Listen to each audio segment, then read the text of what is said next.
With that, welcome inside this edition of Big Ten Today, fueled by Gatorade. Rick Pizzo, Jake Butt alongside. In likely 9 days, we know who will be in Indianapolis for the Big Ten championship game, but there's a possibility we could know as early as Saturday. Yeah, I mean, it's just how we drew it up, right? Hoosiers, Ohio State, a chance to play Oregon in the Big Ten championship. I mean, this is the time of year where we're talking about the game. You know, Ohio State, we're not even talking about the game. This is the game of the season. This is the game of the Big Ten season. Yeah, so we know that Oregon has already clinched a spot in the Big Ten title game. Don't know who the opponent will be. Indiana could lock it up with a win over Ohio State this weekend. The Buckeyes, though, can only guarantee their spot with 2 wins. They'd have to beat Indiana and have to beat Michigan before a bunch of tiebreakers come into play. And for Ohio State to do that, they're going to have to overcome some injury issues. Our big story, a big loss for Ohio State up front. Starting center Seth McLaughlin tore his Achilles in practice Tuesday. He will miss the rest of the season. OSU has already shuffled its O-line earlier this year once they lost starting left tackle Josh Simmons. Here's Ryan Day on how his team adjusts heading into that showdown against unbeaten IU.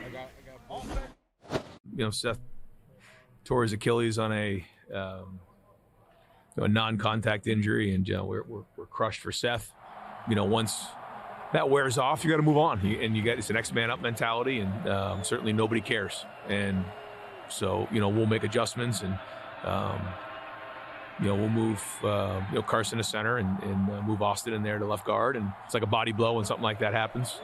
Seth means a lot to this team and what he's done since he's been here. It's tough, but that's why you recruit depth, and that's why you work to get those guys in the game. That's why you work in the off season to build depth. And we knew things like this can happen, and this is not the NFL. You can't just sign guys off of waivers. You have to have guys ready to go, because again, at the end of the day, nobody cares. We got to move on, and we got to win games. So it'll be Carson Hinsman, who's played this position before for Ohio State, moving back to center, but there is shuffling. And I do like what Ryan Day said, not once, but twice. No one cares. Right. They don't want to hear about the shuffling of the O-line and guys playing in positions that maybe they didn't think they'd play in. This is supposed to be the year for Ohio State. So I don't think the pressure changes at all. If anything, it elevates on Ryan Day and Chip Kelly to find a way to beat Indiana with a patchwork O-line. This is why you get paid $10 million. These are the moments where you earn that 8-figure salary. And Ryan Day, everything he said was applicable. He said no one cares. He also said this isn't the NFL. You can't just sign someone off the street. All true. But this is Ohio State, and how you overcome this is it starts with the recruiting. We know Ohio State recruits well. Four stars, 5 stars all over the roster. Then it's development. It's your spring ball. It's your conditioning program. We know Ohio State does that. If you, for the Buckeyes, if you haven't been preparing for this all year, that's on Coach Day. But that's not the case. Like, I know this from a practice standpoint. You have your set positions that Buckeyes or whatever team the O-line will play on Saturdays. But throughout spring ball and throughout camp, you're shuffling guys around, getting them different reps in anticipation that this is something that likely happens. This is the key, though. The trenches in this game are the key. And you look at the statistics, the games where Ohio State's offense has struggled. There's 3 teams, Penn State, Oregon, Nebraska. Those 3 teams, here's the number of times that they've been contacted at the line of scrimmage, okay?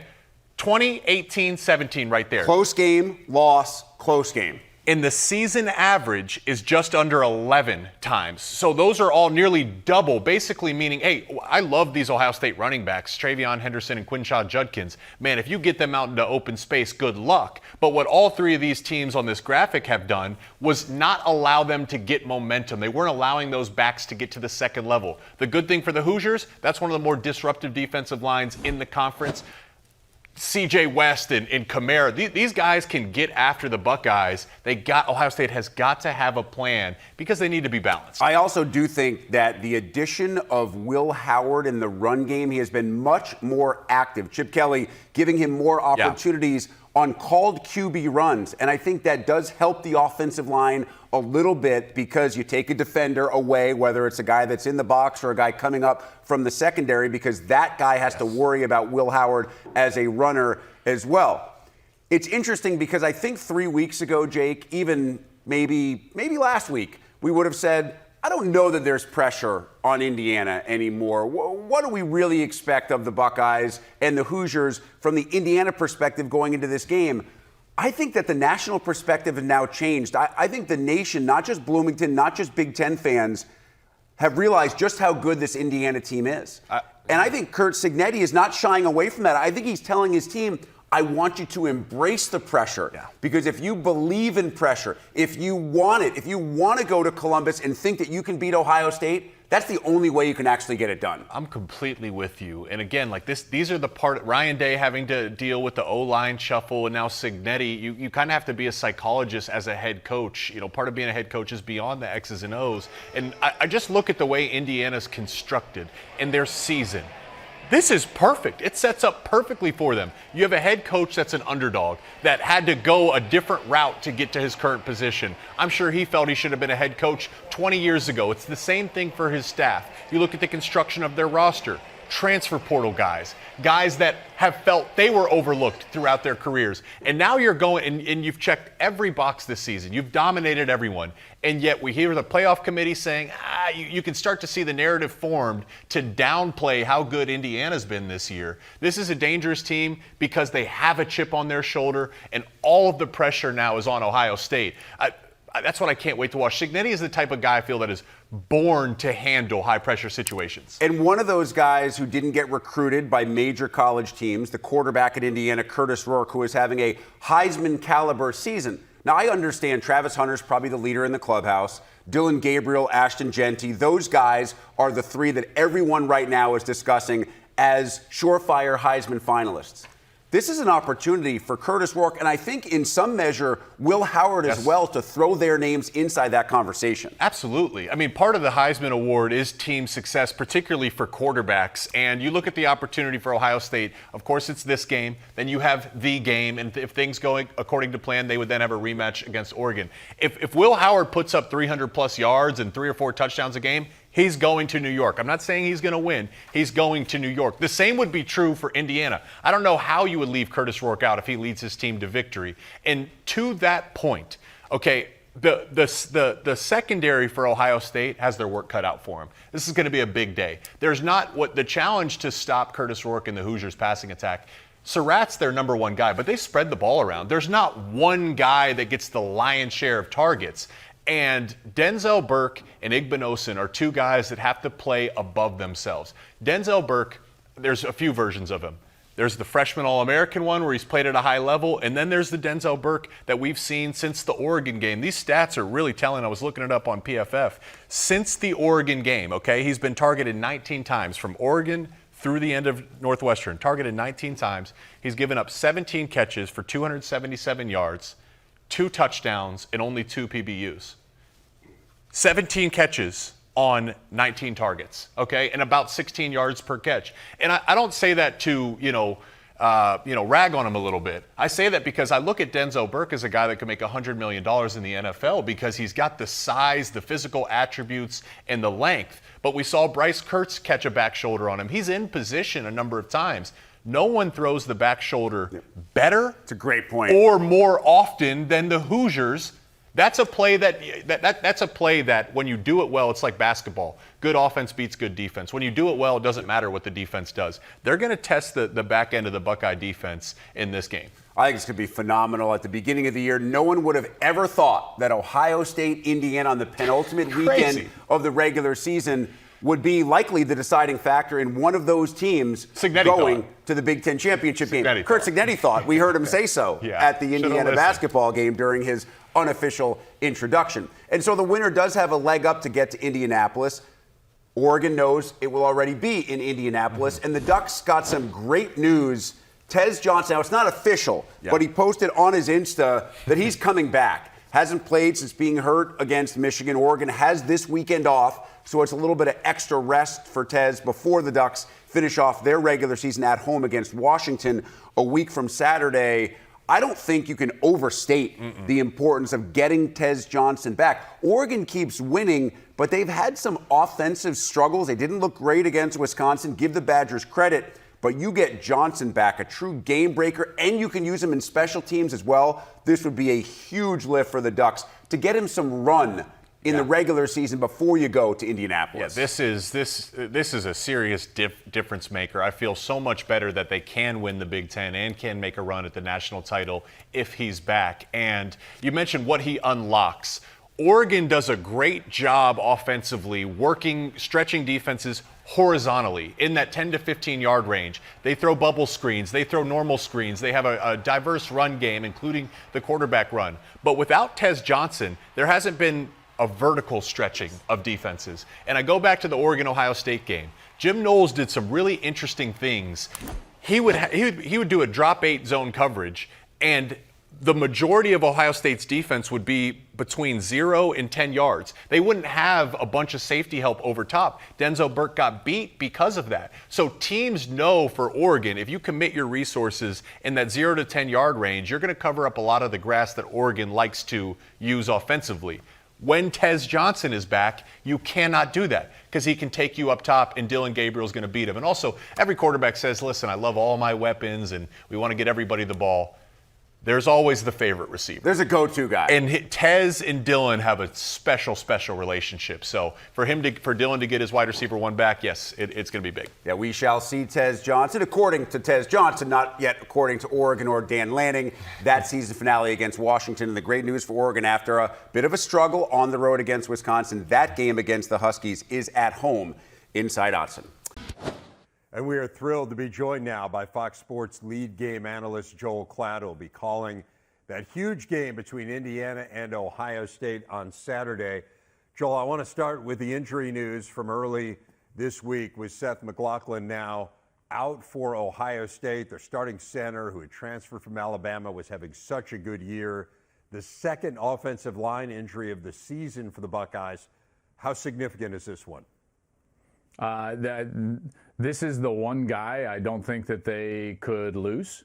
I think that it is much bigger than people realize. We tend to, in the public, minimize offensive line injuries because, one, we don't know these guys as well as the stars on the outside. They don't touch the ball. But on the inside of these programs, they'll tell you exactly who the guys are that make them tick. And Seth was one of those guys for Ohio State. And more specifically, Rev, because of the injury to Simmons earlier in the year. Remember, their left tackle to start the year, Simmons, he gets hurt against Oregon. And then they had to shuffle around and find a new combination on the offensive line. And they found one that was very dominant against Penn State and has played well since. They inserted Carson Hinsman, last year's center, at left guard and moved All-American left guard Donovan Jackson out to left tackle. That worked because of Seth McLaughlin and Donovan Jackson. So Hinsman didn't have to worry about the calls or the snap or anything. He just got to go play and be physical. And they would say that, like, hey, the whole key to this thing is Seth McLaughlin. So the fact that he's not going to be in there, I think, is a monumental issue for Ohio State's offense. And in particular, to happen kind of midweek when the game plan has already been installed, you don't have time to get the backup, whoever they play at center, time to get him a significant amount of reps in practice, ready to go for a top 5 matchup. I think that this is a massive deal, and that's exactly where I'll be focused early in the game. I can tell you this right now, Rev, on the first 10, 15 snaps of the game, those interior 3 offensive linemen are all I'm going to be watching. Interesting. Yeah, it's fascinating. You think about that Nebraska game, like it took them a while to get going with that offensive line combination, right? They didn't play well with that Rev, group they initially. didn't have that combination yet. Yeah. You know, they only switched to what I just explained for Penn State. Yeah, right, to figure it out. Yep. So they tried to throw in, who was it? Not Seth McLaughlin, but there was Maholsky. And then he got hurt. They tried to throw in, and then he got hurt. And so, like, this has been a huge, basically shuffling around until they landed on this that has worked, and now they're going to have to reshuffle. Yeah, absolutely. It'll be fascinating to watch that. We were talking last week, and I asked you kind of in advance of this game because I was so anxious to get to it. Don't normally ask you about a game a week before it happens. But I was talking about, hey, where's an area where Indiana can compete? Where do they have an advantage? You talked about Curtis Rourke, how great he is on the back shoulder throws. Yep. So let me flip that. What's the area that will give Indiana the most problems against Ohio State? Well, the defensive line is active and athletic, and they can produce pressure. Now, we can argue that they may have not gotten the sack production that we hoped that they would have for Ohio State, but they're disruptive. We know that, and they are active up front. And when you look at the one half of football where I would say Indiana struggled offensively, it was in their last game against Michigan. And when you watch that film, Rev, what jumps out to you is that they struggled up front against that very good defensive line for the Michigan Wolverines. That threw off the entire timing of the offense. They couldn't run the ball very effectively, and even the RPO-style stuff, it was tough on Rourke because the pressure was in his face. So he was uncomfortable and off rhythm for one of the first times all season long. That's exactly what Ohio State is going to have to try to mimic, is what Michigan was able to do in the second half against the Hoosiers. Now, can they do that? Probably, because even if they don't have the sack numbers, they have the pressure numbers with Sawyer and Tuimoloau and the interior guys, Ty Hamilton and Tyleik Williams. These guys can play now. And they've got some depth at that position, and then they've also incorporated more blitzing, and in particular blitzing from the safety position and Caleb Downs. That's where I think Ohio State has got to be great, is affecting Rourke and making him feel their presence and get him off schedule. I want to talk a little bit about the psychology of this game, Joel. And it's one thing, the brands. Like, I get it with Indiana. I mean, some of the stats are staggering, right? They're 1-70 all-time against top 5 programs. They've lost 44 in a row. The last win came before either of us were born, and I'm kind of old. So all that being said, like, I get that part of it, but none of that really impacts these current players. But what does impact these current players is there's no one on Indiana's team who's ever played in a game like this. Right. There are a lot of guys on Ohio State's team. In fact, the entire team has, as recently as a month ago, against Penn State and against Oregon, right? I mean, these guys know what it is to play in big games. Yeah. How important do you think that is? Brands aside, school aside, how important is it for those individuals? So there's 2 teams in college football this year that have had to play top 5 matchups twice. Now, it just so happens that each of those teams had to do it on the road. Georgia went to Alabama and struggled in the first half, right? I mean, well, we watched that game. Bama ended up winning the game. Now, Georgia played well in the second half, but they struggled in their first outing in a top 5 matchup of the season. And Georgia's a team littered with people and players, more specifically, that have experience in big moments. And even they, on the road for the first time in a top 5 environment this season, really struggled in the first half. Then you look at Ohio State. They also had to go on the road in a top 5 matchup and face Oregon. They lost the game. Georgia lost the one against Alabama. And these are teams that are I would say, very experienced in these types of situations. They expect to be in these situations, but these environments are different. They just are. The pressure is different. Everything about it feels different. And as a player, there are times when you walk out there and like, I don't feel anything below my knee. You know, like I don't feel my feet. I feel like I'm floating. My heart is racing, and those moments can't be replicated in practice. And that's something that Indiana is going to have to deal with for the very first time. And even the most experienced teams at the top end of college football, like Ohio State and Georgia, they even struggled in their first outing in a top 5 matchup on the road this season. Now, they got better, and each of them then, remember, Georgia went to Texas and won. Ohio State went to Penn State and won. But this is Indiana's first chance. So how do they play? History would suggest it's going to take them a little while to get their feet wet. Fascinated to see that part of it. What do you think Indiana needs to do to stay in the college football playoff picture? Let's assume they beat Purdue. Yeah. Let's assume they beat Purdue. So what do they need to do here against Ohio State to remain in that group that gets into the bracket? So I bristle at this like narrative and even line of questioning, because this idea that they have to do something, they're undefeated. And Rev, you know, like, why isn't this same standard being applied to Notre Dame, which lost to Northern Illinois? Look, you're preaching to the choir. You're preaching the choir. No, I'm just living in reality. I'm also saying I'm living in reality. To the viewer. Yeah, I'm not mad at the question. Right. This is an answer to your question. Why isn't that standard, on Tennessee, who lost to Arkansas, or Ole Miss, who lost to Kentucky, or Alabama, which lost to Vanderbilt? This team has not lost. And Rev, think about this too. Think about this. Yeah, they may not have played a great schedule, but they have been more dominant against their schedule than anybody in the country. Yep. Look at their average margin of victory. So that's why I bristle at it a little bit. And then you come to this thought that nobody can lose a game at this point. Only Oregon is probably the team that you would just kind of put into the playoff. They're already in the Big Ten championship game. So even if they were to stumble against Washington and lose the Big Ten championship game, they would probably still go to the playoff. They're the only one that can probably survive a loss.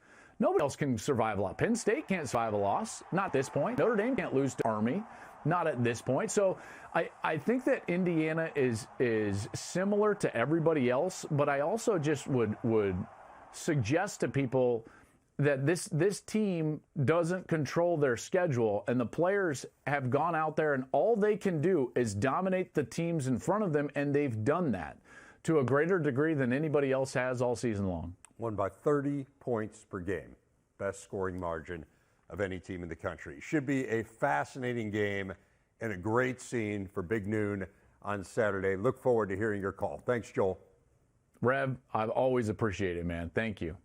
Well, Dana Holgerson's been in Lincoln for a couple of weeks. He's already going in on the Huskers. Maybe that's what Nebraska needs. Yes. They were 5-1. Suddenly they're 5-5. Rick Pizzo back with Jake Butt here as we continue on Big Ten today. The opponent, Wisconsin, is also 5-5, and Luke Fickell announced that Phil Longo is no longer his offensive coordinator, less than 2 years. That was a highly touted hire when he got him from North Carolina. So, Jake, we have all these coordinator changes in a battle for bowl eligibility. Does one staff have a leg up on the other based on the changes that have been made? Yeah, well, that's obviously the big question that we're going to reveal for whichever team can get to 6. But I do want to go back to Holgerson's comments and just that was blunt. And it's going to make some people uncomfortable a little bit. And there's two type of people. There's going to be some players that are uncomfortable and say, I don't want a piece of this. Or there's going to be a player that says they see opportunity and they like that. I remember when Jim Harbaugh first came to Michigan, you remember the 4-hour practices in spring ball. He ranked us. You knew if you were from 1 to 130. You knew if you were the best player on the team or the worst player on the team. I've never heard that story before. He made everything was tracked, everything was a competition. He called out everybody. He made us uncomfortable. And what comes from that is everybody says they want to win and be a part of the solution.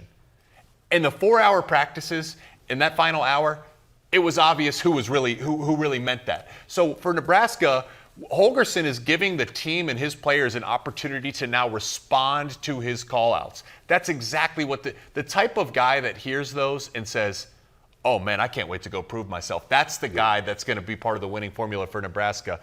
For Wisconsin, I give Fickell a little bit of slack here.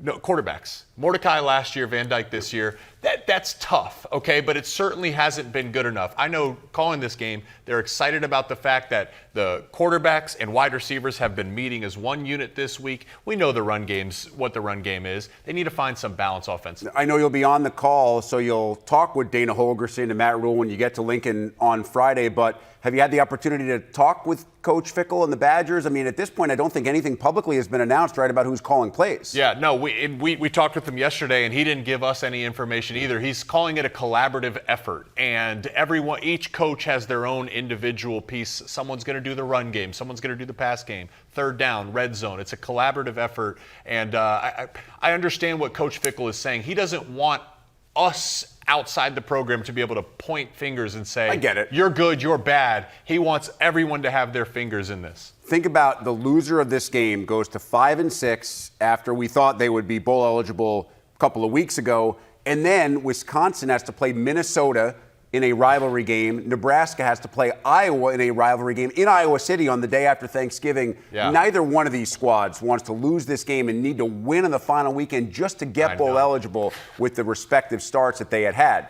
Now, speaking of Minnesota, before the Gophers worry about the Badgers on the final week of the season, they get Penn State at home this weekend. I think a lot of folks have glossed over this game. They looked at Penn State's schedule, and after they bounced back following the Ohio State loss, they throttle Washington. And a lot of folks said, well, now Penn State's schedule is easy. They'll be 11-1, even if they don't get to the game, they're going to be in the college football playoff.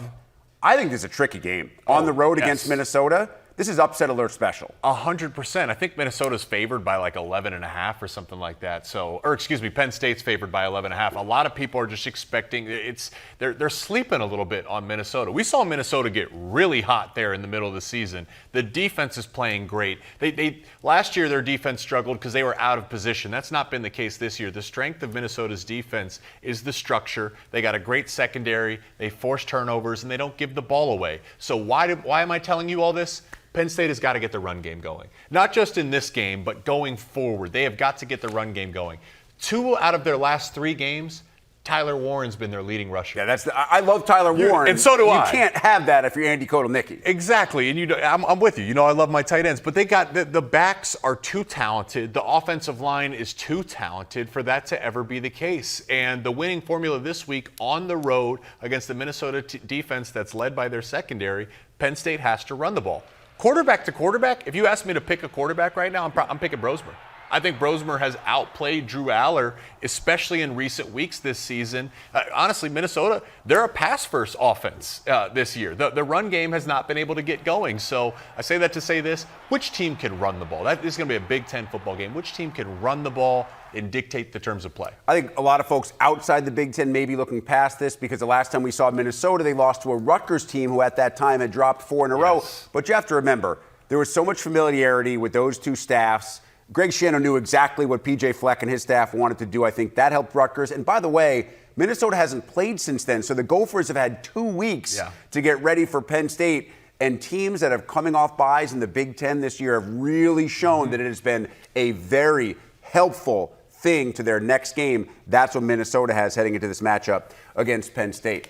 Let's flash back to this day in history, 1998, and a reminder that current UCLA head coach Deshaun Foster was a baller. Yes. Had 4 total touchdowns in the Bruins win over USC on November 21st, 1998. Now, I was lucky enough a couple years after this when Foster got drafted by the Carolina Panthers to be working in North Carolina. Saw him as a rookie, was such a phenomenal player then, and the personality basically has stayed the same nearly a quarter century later.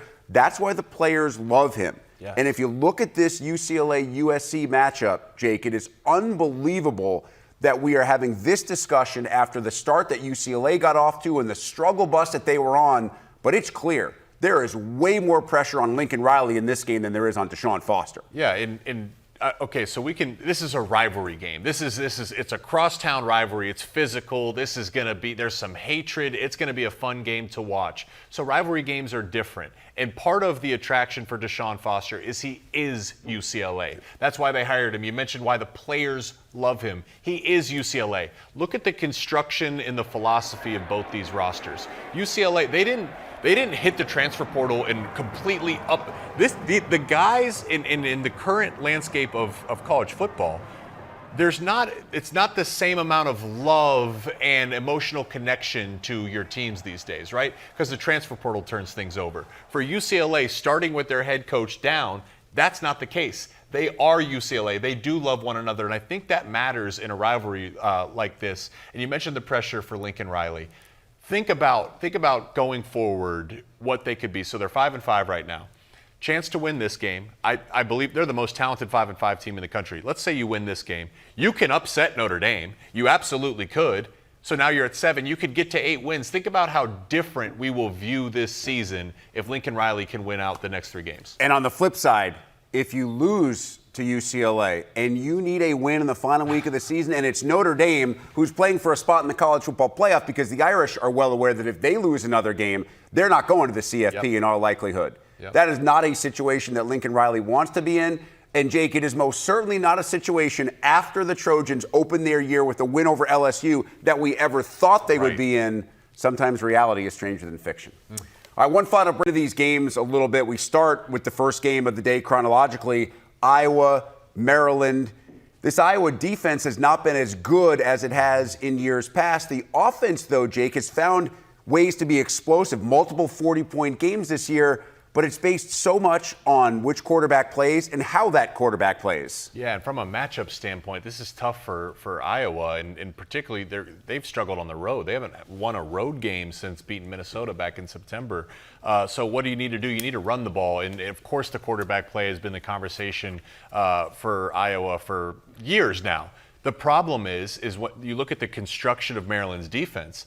They are good against the run. They're really bad against the pass. They're last in the conference in passing defense, 8th in running defense. So can they get something out of Cade, right? Can they get something out of the passing game? One of the big advantages that Brendan Sullivan provided to them was just even the threat of running the ball gave the defenses that you were able to get number advantages. You were talking about that earlier with Will Johnson.